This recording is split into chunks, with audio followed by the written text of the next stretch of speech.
Hello everyone, welcome to the today's dialogue. Today we're going to be discussing onto the darker sides of USA. We're going to be discussing how USA, for its benefits, is changing the global politics since World War II. So starting from the World War II, we're going to be starting on from the bombing.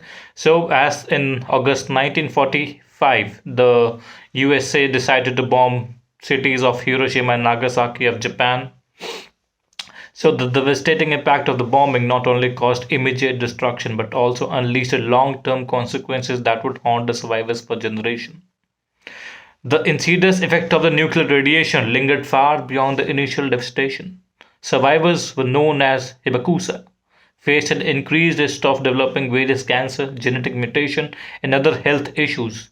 The long-term consequences of radiation exposure also manifested in higher rates of birth defects among the offspring of the survivor. The environmental impact was quite severe. The cities of Hiroshima and Nagasaki bore witness to widespread destruction, leaving behind a radioactive legacy. The soil and water contamination persisted, affecting agriculture and posing long term health risks to those who suffered from this. The scars of the landscape served as a stark reminder of human capacity of destruction, how one human can destroy the other. The psychological trauma inflicted on survivors and the communities were immeasurable. The horrors of witness, the instantaneous annihilation of entire city, coupled with the uncertainty of long-term health consequences, cast a dark shadow over the collective consequences of Japan. The fear and trauma associated with nuclear weapon lingered, influencing national policy and shaping public discourse or disarmament. And Not just in military history, but in human history. Even President Harry Truman, the man who made the decision to use this weapon against Japan, was at first reluctant to acknowledge the scale of the devastation. The world will note that the first atomic bomb was dropped on Hiroshima, a military base. That was because we wished in the first attack to avoid, insofar as possible, the killing of civilians. As the horrors of Hiroshima and later Nagasaki became known, questions were asked that are still with us today. Did America do the right thing? Were these nuclear attacks a proportional response? Consider Truman's terrible choice: use the bomb or invade Japan. now let's move forward to the Cold War. How United States impacted geopolitics during the Cold War. The Cold War era witnessed a complex interplay of politics, ideological, and strategic maneuvering between the United States and the Soviet Union.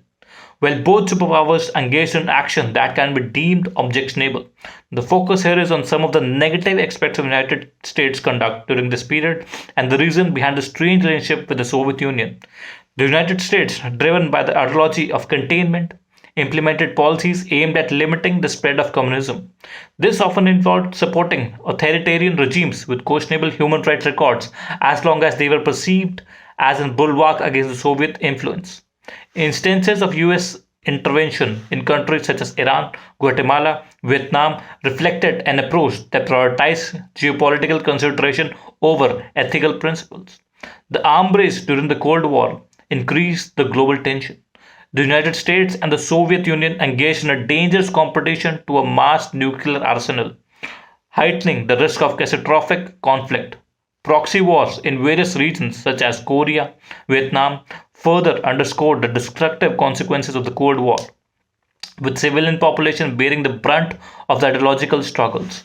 While the United States and the Soviet Union engaged in diplomatic efforts, the underlying mistrust and ideological differences made the two countries far away from each other. The Cuban Missile Crisis in 1962 brought the two superpowers close to a nuclear war.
US's role in dividing the Soviet Union and changing different governments across the globe.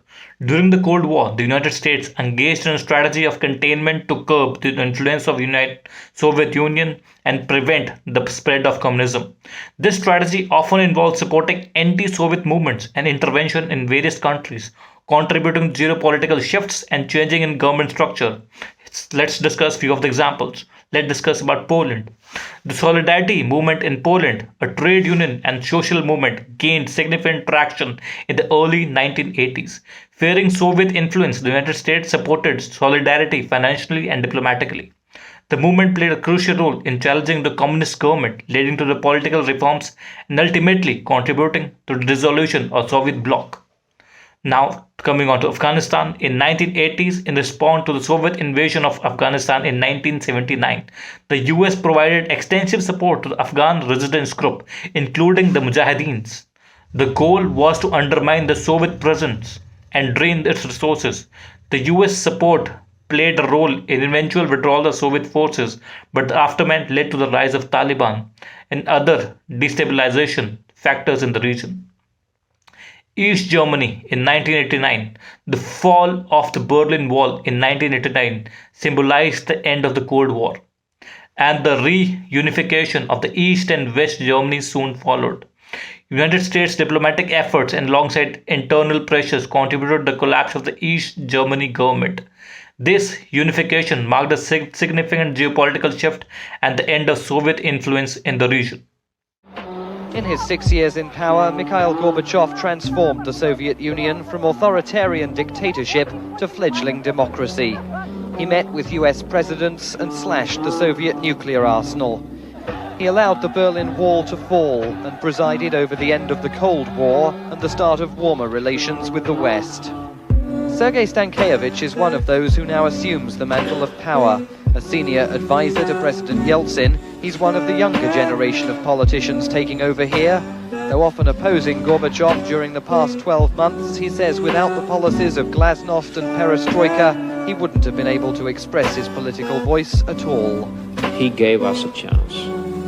He gave us a possibility to express ourselves, to be real and active politicians. Let's discuss the US interference in the Korean War. The Korean War started in 1950s and ended in 1953. Was a conflict between the North Korea supported by the Soviet Union and China, and whereas the South Korea backed by the United States and other Western allies. The war had its roots in the division of Korea after the World War II and the subsequent Cold War tensions. The United States' involvement in the conflict were driven by a desire to contain the spread of communism. The US supported South Korea militarily and financially, contributing to the conflict's escalation. While the war ended in an armistice, it left a lasting impact on the Korean peninsula. The destruction and the loss of life was immense. The division between the North and South Korea persists to this day. US involvement in the Korean War is criticized for a controversial tactic, including the use of massive bombing and strategic bombing of civilian areas. The conflict resulted in significant civilian casualties and had a devastating effect on the Korean population. The benefit of US includes maintaining its influence in the region and preventing the spread of communism. However, the war, human cost, and the lack of clear resolution underscored the complex and often morally ambiguous nature of the Cold War geopolitics.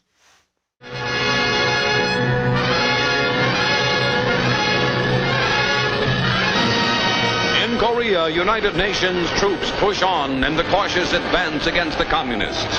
An advance whose purpose, General Ridgway states, is not to seize ground, but to wipe out the enemy.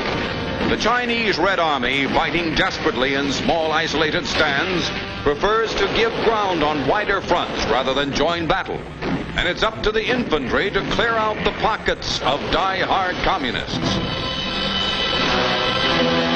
With the enemy falling back to the Han River, United Nations commanders had expected that the Reds would make their stand there.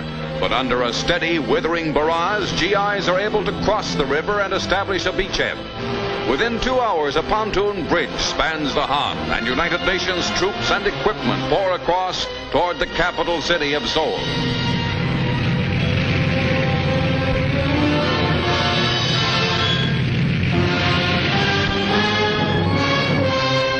Moments later, Chinese communists, prisoners, are being marched to the rear.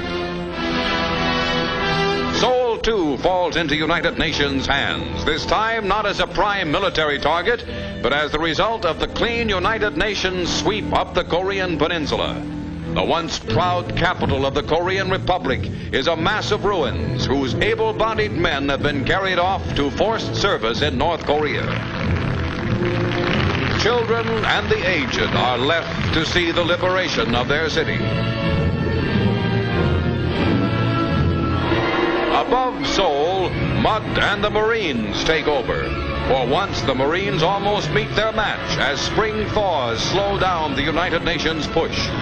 The Marines came back into action only recently from the Hungnam beachhead.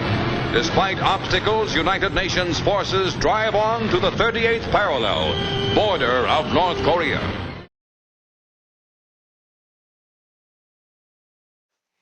Cuban Missile Crisis in October 1962 was a 13-day confrontation between the United States and the Soviet Union over the Soviet ballistic missiles deployed in Cuba.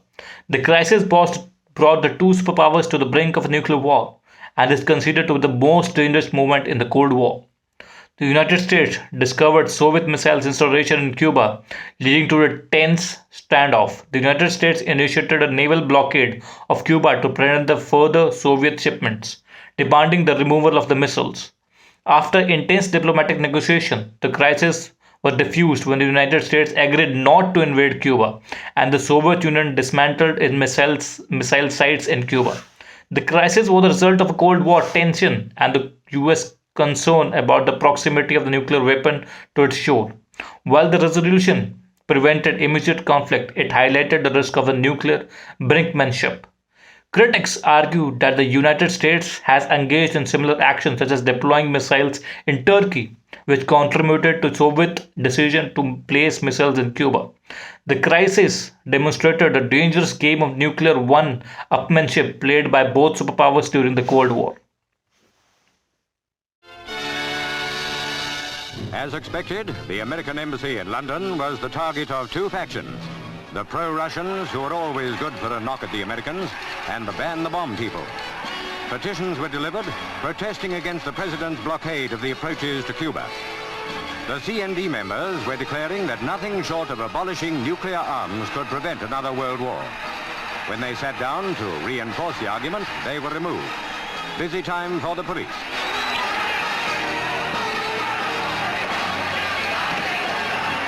To Admiralty House, the Prime Minister called his cabinet.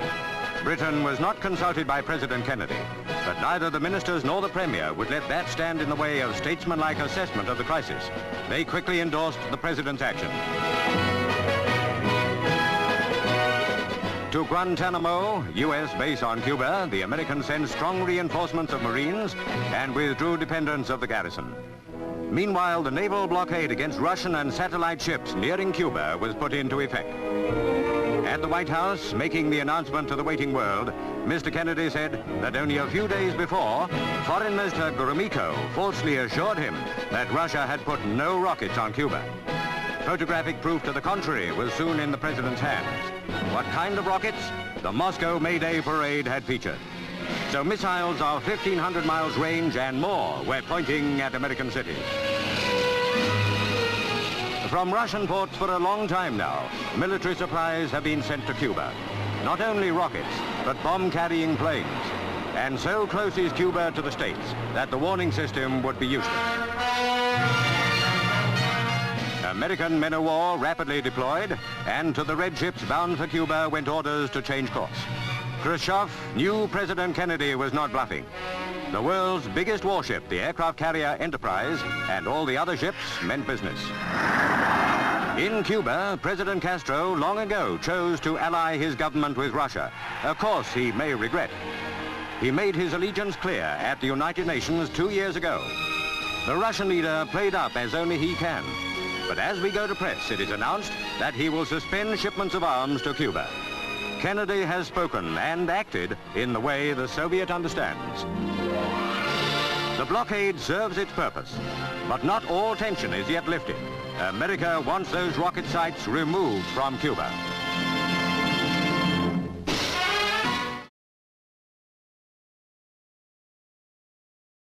The Vietnamese War. The Vietnam War, spanning from 1955 to 1975, was a tragic conflict that left an indelible mark on the Vietnam and reshaped the geopolitical landscape. The root of the war can be traced back to the Cold War dynamics and the United States policy of containment, which aimed to prevent the spread of communism. The United States involvement escalated, marked by its support for the South Vietnamese government against the Communist North. United States motives in Vietnam were largely driven by the Cold War ideology and the fear of domino effect, where the fall of one Southeastern Asian country to communism might lead to the other following suit. The United States committed significant military and financial resources to support South Vietnam. However, the conflict proved to be a quagmire, with guerrilla warfare and resilient North Vietnamese army presenting formidable challenges. The war resulted in immense human suffering, with millions of Vietnamese civilians caught in crossfire. The widespread use of chemicals, including the Agent Orange, left a devastating legacy of health issues and environmental damage. The eventual United States withdrawal in 1973 marked a significant loss both militarily and morally, with the fall of Saigon in 1975 signaling the end of the war. The Vietnam War remained a painful chapter in US history, characterized by the loss of lives, strained international relationship, and the realization of limitation of the military intervention.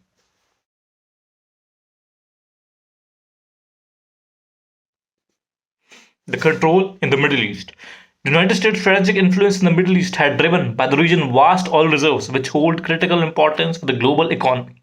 The pursuit of control over oil markets had led the United States to engage in complex geopolitical maneuvers, influencing governments and contributing to regional instability. Throughout the Cold War and beyond, the United States supporting regimes in the Middle East that align with its interests, often overlooking human rights abuse for the sake of stability. Examples include supporting for the authoritarian leaders like Shah of Iran and various Arab monarchs. This approach aimed to maintain access to oil resources and counter Soviet influence in the region. However, these interventions has profound implications for the Middle East. The support for autocrat regimes fueled resentment among the population, contributing to anti-American sentiments. The aftermath of US invasion of Iraq in 2003 further destabilized the region, unleashing sectarian tensions and giving rise to extremist groups. The strategic pursuit of oil resources has also complicated US relationship with the key players in Middle East, leading to ongoing geopolitical challenges and conflict. The US presence in the region, marked by military intervention and alliance, continues to shape global politics and influence the dynamic of the Middle East.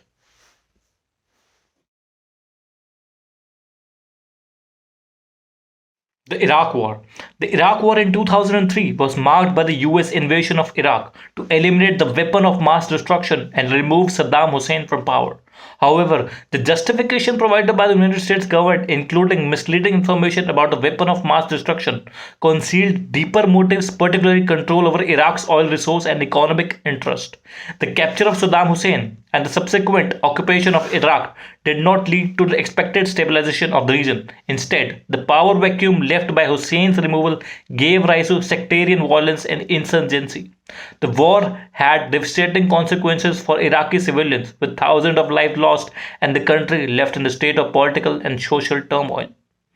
Critics argue that the United States invasion was driven by geopolitical consideration rather than a genuine concern for democracy or weapon findings. The reconstruction efforts in Iraq were made by the corruption and mismanagement, benefiting American companies while leaving the Iraqi population in dire circumstances. The majority of the American people trusted the president, and why shouldn't they? He had spent the better part of the last year giving them every reason why we should invade Iraq. Saddam Hussein has gone to elaborate lengths, spent enormous sums, taken great risks to build and keep weapons of mass destruction. Saddam Hussein is determined to get his hands on a nuclear bomb. Nuclear weapon, nuclear weapon, nuclear weapon. Active chemical munitions bunkers, mobile production facilities. We know he's got chemical weapons. He's got them. He's got them. He's got them. When are you going to apologize for the million Iraqis that are dead because you lied? You lied about weapons of mass destruction. You lied about connections to 9/11. You lied about Iraq being a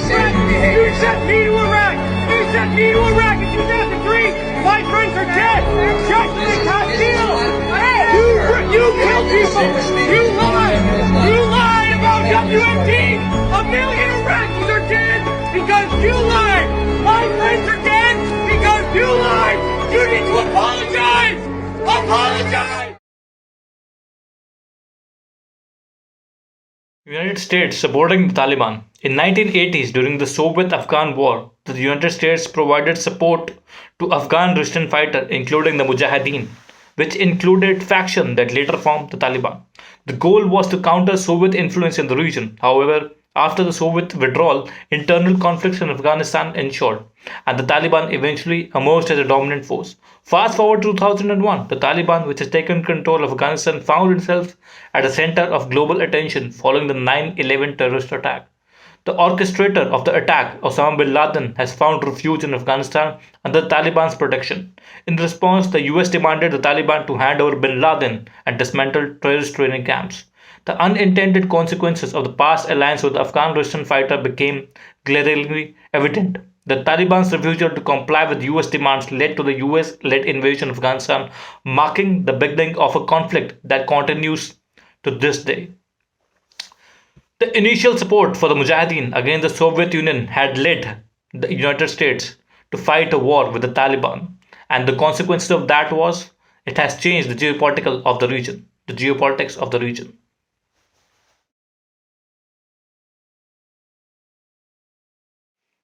Afghanistan invasion of 2001. The invasion of US Afghanistan in 2001, known as Operation Enduring Freedom, was the response to the 9/11 attack and aimed at dismantling the Taliban regime and eliminating Al Qaeda presence in the country.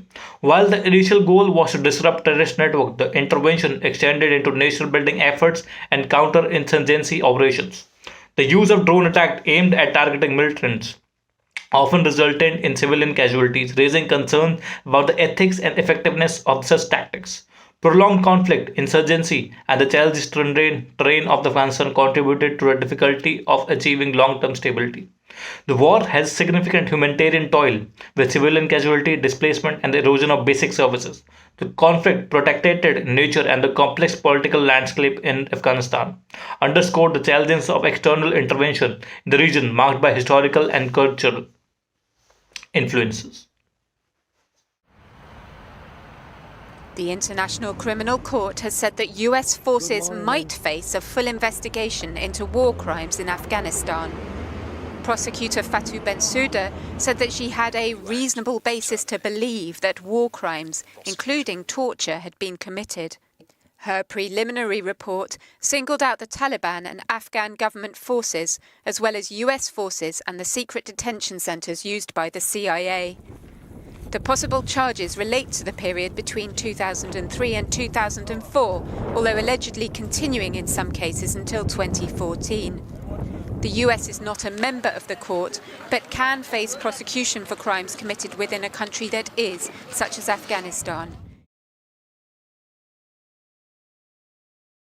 Pakistan. The United States has maintained a complex relationship with Pakistan, often influenced by geopolitical consideration. During the Cold War, Pakistan was a key ally against the Soviet Union, receiving military and economic assistance from the US. However, concerns over Pakistan and low support for terrorist groups, including the Taliban, have persisted. The United States' support for Pakistan, despite these concerns, has been driven by the need for regional stability, particularly in context of the war in Afghanistan. The relationship between the US and the Pakistan has been characterized by a delicate balancing act, as the US relies on Pakistan for logistical support and cooperation in counter-terrorism efforts. However, this support has raised ethical questions as allegations of Pakistan involvement with extremist groups persisted. The complex dynamics of the region intervened with historical alliances and contemporary geopolitical interests highlighted the challenges of promoting stability while addressing concerns about ties terrorism. Role of USA in Russia-Ukraine war. The United States has played a significant role in supporting Ukraine since the Russian invasion in February 2022. This support falls on several categories: military aid. The largest provider of weapons, the United States has provided over $101 billion in military aid, including Javelin anti-tank missiles, Stinger anti-aircraft missiles, HIMARS rocket systems, drones, and other equipments. This assistance has been crucial in enabling Ukraine to resist Russian advantages and inflict significant losses on Russian forces. Intelligence sharing. The US has provided vital intelligence to Ukraine, including troop movements, targets, and other Russian military capabilities.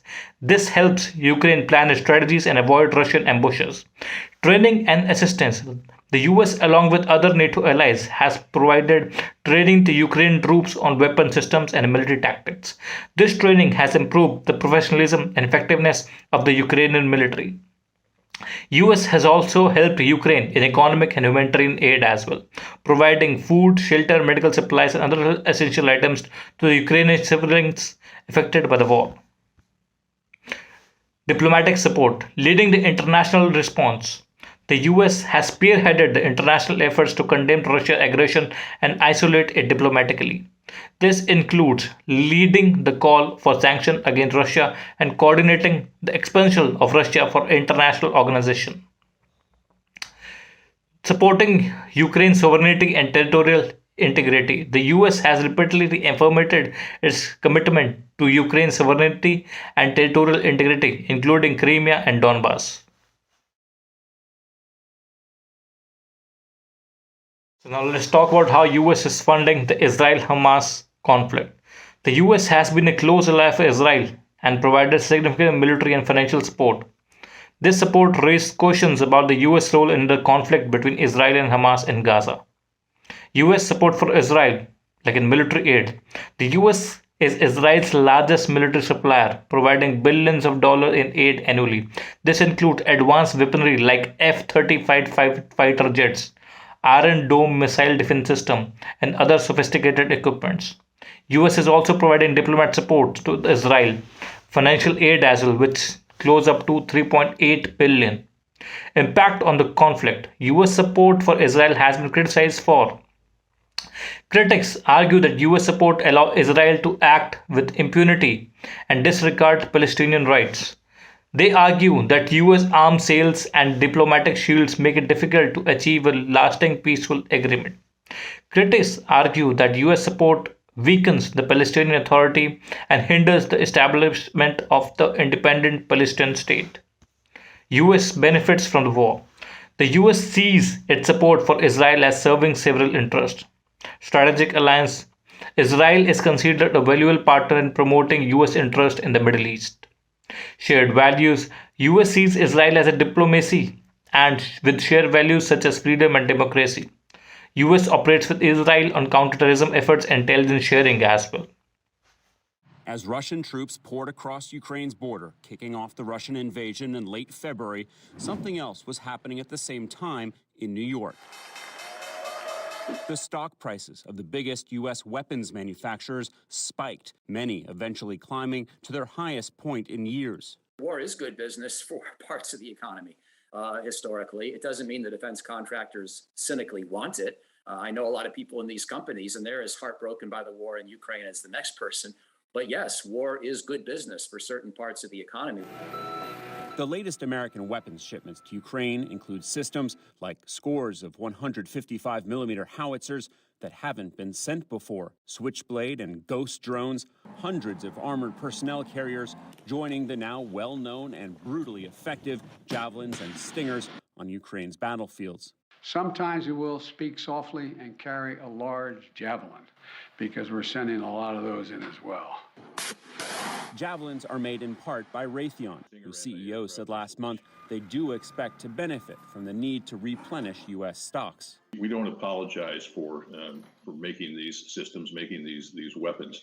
The fact is they are incredibly effective in deterring and dealing with the threat that the Ukrainians are seeing today. Eventually, we'll have to replenish it, and we will see a benefit to the business over the next coming years. Raytheon, along with 7 other weapons companies, including Lockheed Martin, Boeing, and Northrop Grumman, met earlier this month with top Pentagon brass in a classified meeting about not just supplying Ukraine, but replenishing U.S. and allied inventories. I'm not going to deny that these kinds of conflicts can help certain companies. It's the reality of the situation, but we should also be glad, to the extent we want to help Ukraine, we should be glad we have this industrial base that's capable of producing this stuff on short notice with such high.